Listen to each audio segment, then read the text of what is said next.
And there we are. We are live. Hi, everybody. This is Gary Welch, National Communications Director for the Constitution Party. I am live at the National Committee meeting in Pittsburgh, PA. And with me is our special guest speaker that came to speak with us. He just got done. And because he bribed me, he gave me this little patch here. This is a crony hunter, which I am. I am a very proud rhino hunter there, crony hunter. Because he gave me that, I said, look, you get to go talk to 4,000 people and go live on Facebook. Vernon, thank you. Welcome.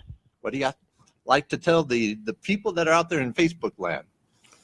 Well, that you have an unparalleled opportunity to work to stop the domestic enemies of the Republic long enough so that you can do the hard work of freedom and restore a constitutional republic, the one we used to have. Because the Republicans have, in an just amazing example of perfidy, lied for 7 years about repealing Obamacare. And it's not just that they tried hard and they didn't do it. It is that at least 100 members never intended that they never planned to ever do it. And that's very clear. And for me, that was the straw that broke the camel's back. There are activists who are involved in the GOP all over the country who are sick and tired of being sick and tired. And, you know, time after time after time, the GOP doesn't deliver on what it said it stood for. And, you know, they are hand in hand with the Democratic Party in taking this country down the tubes. So you have a great opportunity, the folks out there in Facebook land, to go to the Constitution Party for your state and let the state chairman know that you want to do the hard work of freedom. And if you don't have ballot access yet, you can work on that. Let's talk about ballot access. Let's talk about ballot access. Okay, well, the Constitution Party has 13.1 states. I said 0.1 states because the GOP has recklessly authorized that you can get a new party on the ballot in North Carolina with 12,000 signatures.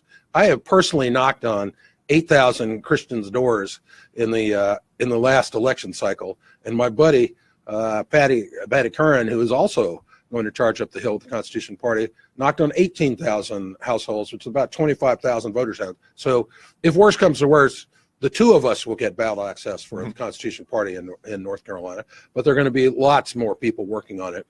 And so that's why I said 13.4 states on the way to 35. So when you decided to leave the Republican Party, you had choices. You had various places that you could gone to. There's various parties out there. There's various organizations out there.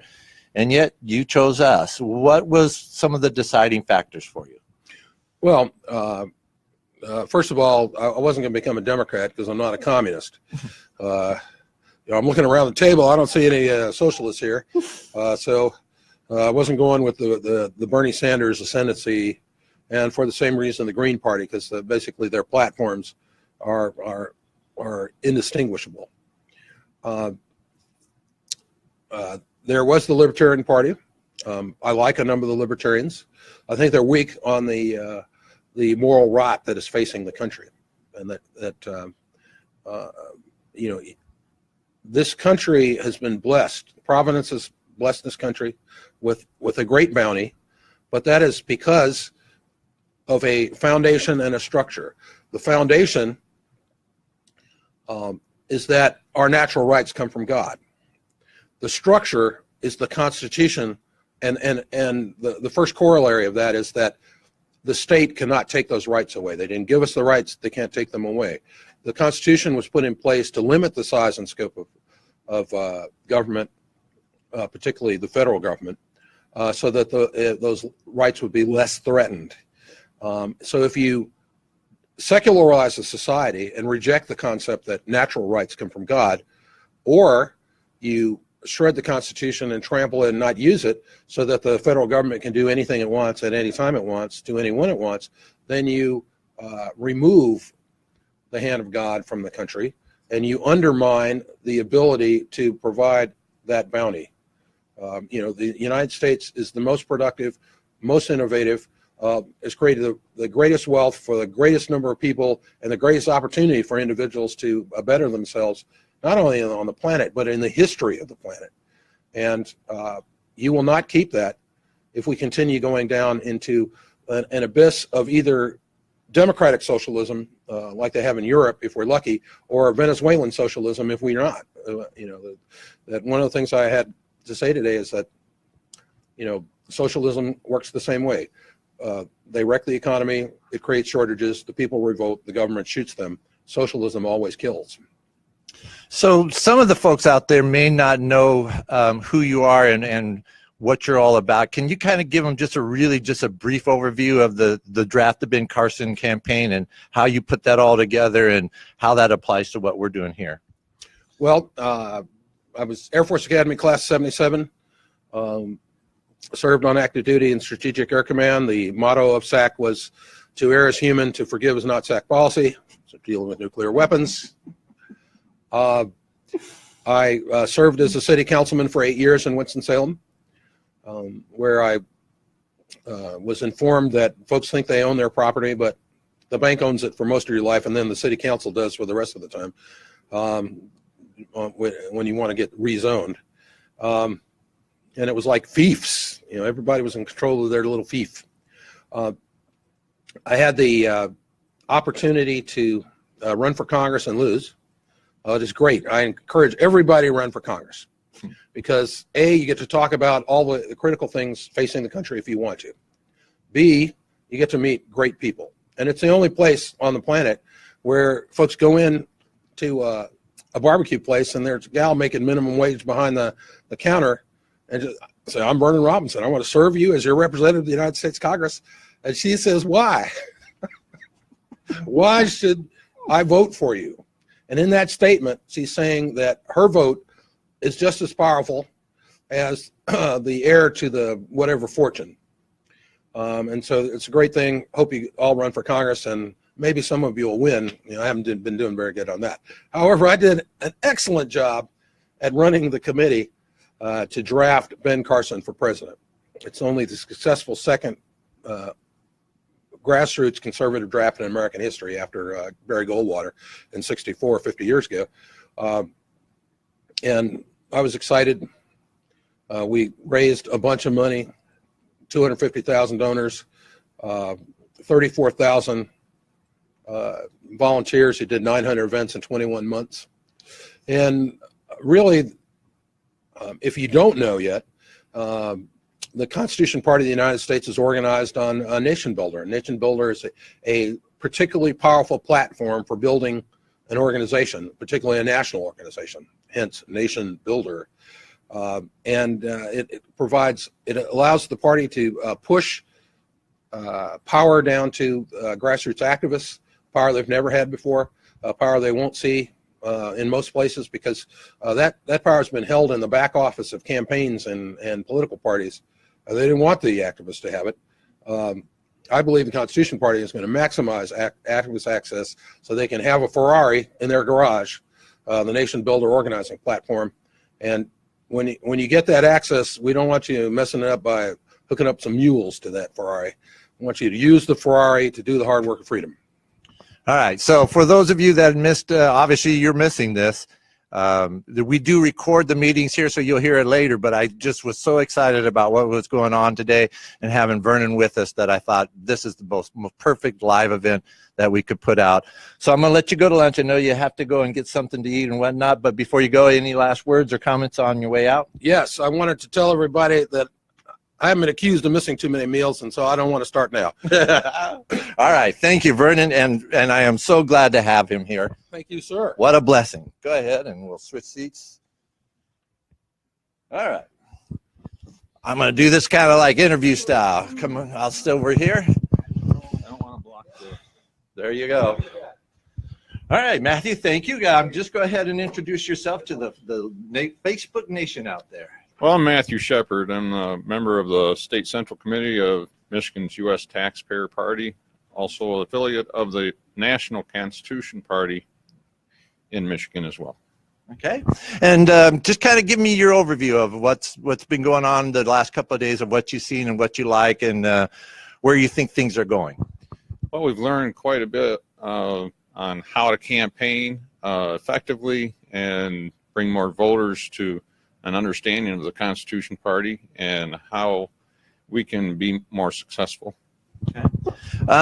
Here's a really good opportunity. I always am big on local, what we are doing locally. What's going on in Michigan? What are the things that you guys are doing in Michigan that you would like to tell everyone about?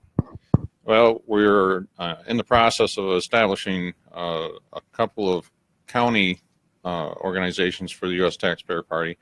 One up in the far reaches of the UP, as they aren't able to come all the way down to our monthly meetings. I think it's a great idea what they had. I can't remember who brought it up for doing like a Skype for our meetings.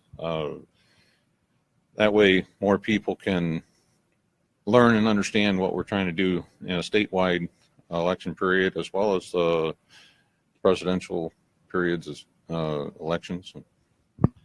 So for those of you that did miss the meeting, last night or yesterday, I did a topic on Vision 2020, which is where do we want to go and what do we want to do for 2020. Cindy Redburn was doing the county by county and how to do local organizations, political organizations to impact change. Bryce Hamilton talked about how to do effective, well, I wouldn't say effective, but how they run state meetings in Utah. He's the state chair in Utah of what's going on there. And that's what everything that we've been talking about and picking up here. And then, of course, today we had Joe Little. He came in and talked to us about things that he has done during his various campaigns with various parties. And, of course, Vern Robinson was talking to us about the fundraising efforts and things that he's done. Pretty glad that you came. Thank you. If I just might make a couple of suggestions. The American citizens are needed. We need you folks to get out and vote. Every vote counts. A lot of people think that their vote doesn't count because the electoral college does all the voting for them. That's not the main process. By the Constitution, it's everyone's vote that's supposed to count. If you don't vote, you don't have a direct opinion. And the more people that get out and vote, the more our government is going to start listening to the people. The government is supposed to be controlled by the people, not the people controlled by the government. If you want to get out and vote, go to your state or be elections bureau or whatever it is that you have to register through. You can register through your local precinct, townships or city as well, as if I'm correct. But last thing I'm going to say, together we can make it happen. Divided, we are going to continue to fall apart. United, we will stand. All right. Thank you, man. Thank you. Absolutely. Thank you. Who else has been here? Cindy been here? Nope. We just had Vernon and Matthew here. Come on up. So have a seat, Frank. Cindy wants to be here. She just had to go to the restroom. Okay. I don't know who this guy is. He just showed up and said he was running a meeting here. And so, hi, Frank, how are you? Good, thanks very much. So tell everyone out in Facebook land of the meeting so far and the things that you have enjoyed about it and some exciting things that they could look forward to about what's going to come from this. Well, I think this has been one of our most successful meetings by far. We were expecting 40 people, hoping for 40. We far exceeded that. And the instruction here has been incredible. And several people came to me and they said, Frank, how did you put it together? Who put this together? I said, well, it falls on the national chairman to do that. He said, how did you select the topics? And I said, some things fall in place because they're supposed to fall in place. And it's less than coincidental that people have come together. I mean, we invited Vernon Robinson. He in turn knew Joe Miller. Joe Miller in turn was a good friend of Bill Olson. I had no idea that was the case. Bill Olson wasn't able to come because of illness in his family, but each of them added something that was just incredible. And we've accomplished things that we've never been able to accomplish before. And there's unity that we've not experienced before. Even on the bylaw changes, Mhm. you know, we needed to make changes. It's going to happen. I think it's going to be almost unanimous passage. But the realization that now is an opportunity is just incredible. I've always stated that I think that there's sometimes these events that happens and they're game changers. They just become in, and sometimes we don't see them when they're there, and other times you can kind of recognize it. And I felt like this meeting, we had a game changer. Oh, without a doubt. This is probably, and the thing of it is, this meeting could not have happened without the sequence of the meetings that we've had in the last year. Yeah. One meeting set the precedent for the subsequent. And the Huntsville meeting was a game. Yeah, that was a game changer. Then the Missouri meeting, we built on that, and this one took us to a leap forward again. And here we are in New York, where we didn't expect much support. Yeah. But we've had a bigger representation from the Eastern states than we've ever had. And in the last 10 days, 15 people registered that we didn't even know who they were. They just found out about us and came, and they're people that we could use in the party. And so, you know, a lot of times we're so involved with the political and the philosophical things, but the world we live in, the world of politics, does involve money. And things that Vernon was bringing to us, and things that you have always talked about, you know, is that fundraising. It is a critical part. We can't exist. And I thought some of the things that Vernon was bringing up were just profound about how fundraising and all that can impact the party and its success. And we've all talked about that. If we had more money, we could do this. If we had more money, we can do that. And then all of a sudden somebody shows up and talks about it. But even prior to that, you had some very incredible success with fundraising for them. Yeah, we've had our biggest fundraising success that we've ever had. And it was simply because Vernon stepped forward and said, it's time to get in the party. I was able to share that with people. And on the first email I sent out, we raised just under $5,000. And we set a goal for $10,000. I said, we've got to reach this goal before our national committee meeting. And the day before the committee meeting, we exceeded that. So we're pushing now 11,000, not 10,000. Oh. But in one day, we received over $3,000. That's never happened before. And people received the email and they forwarded it on to their friends. We got emails from people we've never heard of before, from states that have never been active. So it's been very gratifying. People are aware that our nation is in crisis. They're willing to step forward. It's gratifying. And, you know, there's even some other things that we're working on, and I'm not really comfortable talking about them now, but there are some things that we know about at the National Executive Committee, some exciting things for visibility for the party, publicity for the party, getting our name out there. These are very exciting times. We have a Republican Party that Vernon was just really expounding to us that is literally falling apart and imploding, and big people, leaders within the GOP are folks like Vernon that are finally saying, you know what, enough is enough. We have tried to reform the party. It is unreformable. The whole thing with not repealing Obamacare really exposed them. And folks are now looking for alternatives. And guess what? At the time that they're looking, here we are. We're starting to ascend. And this is what I've always talked about. For those that said, this party's over, this party's dead, there's not going to go anywhere, there's nothing going to happen. I said this 6 months ago, in fact longer than that, is we just have not even begun. And yet here we are. Now we're sitting at this meeting and things are falling into place. Well, and the quality of leadership that's coming on board is incredible. I asked people to raise their hands that are new to the party in the last 4 years. Almost a third of the audience were new. Yes. And the quality of the leadership is phenomenal. And, you know, it's been my experience in my life that when things look the bleakest, that's when victory is most closely at hand. You just have to keep pursuing, and that's been worth it. We're seeing that happen. I mean, the room was full. Yes. We had people standing in the hallway. Yeah, it's been very, very crowded in this room. And I actually was thinking at the very beginning of putting the camera in the back so that I could show this, because this is a very crowded room in here, and a lot of people have come and enjoyed this experience. All right. Well, congratulations, Frank. You did an awesome job. We put together a pretty good meeting and a pretty good team of people together to make this very successful. Thank you. And there's more to come, much more. Oh, Thanks absolutely.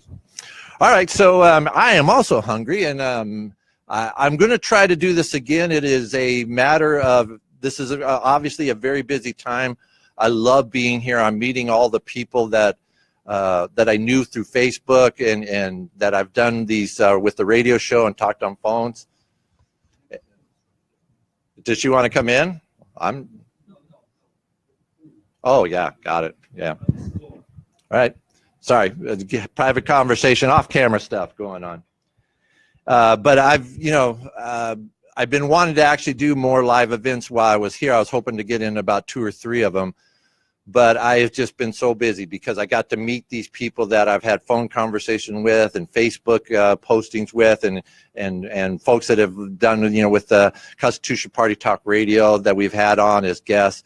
And to finally meet them, shake their hands, and then these, the thing about the National Committee meeting is not so much of coming in and listening to the speakers. I get some good stuff, and this one was really good.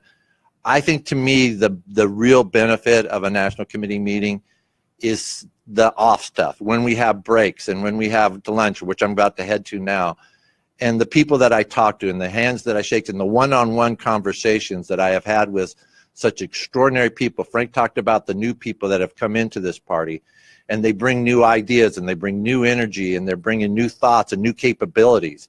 I cannot tell you how many people that I talked to that said, hey, Gary, how can I help with doing Facebook postings and getting the word out and being a speaker or writing articles? They're just all there coming in saying, this is what we want to do. And that's why I wanted to come to this meeting. This is what I was looking forward to, and I'm enjoying being here. I am going to, however, before we leave tonight, I'm going to try very, very hard to maybe post one more live event. We'll see how that goes, but hopefully I'll see you guys in a couple hours. In the meantime, thank you all for watching and looking, and you should have been here. All right, I'll talk to you guys later.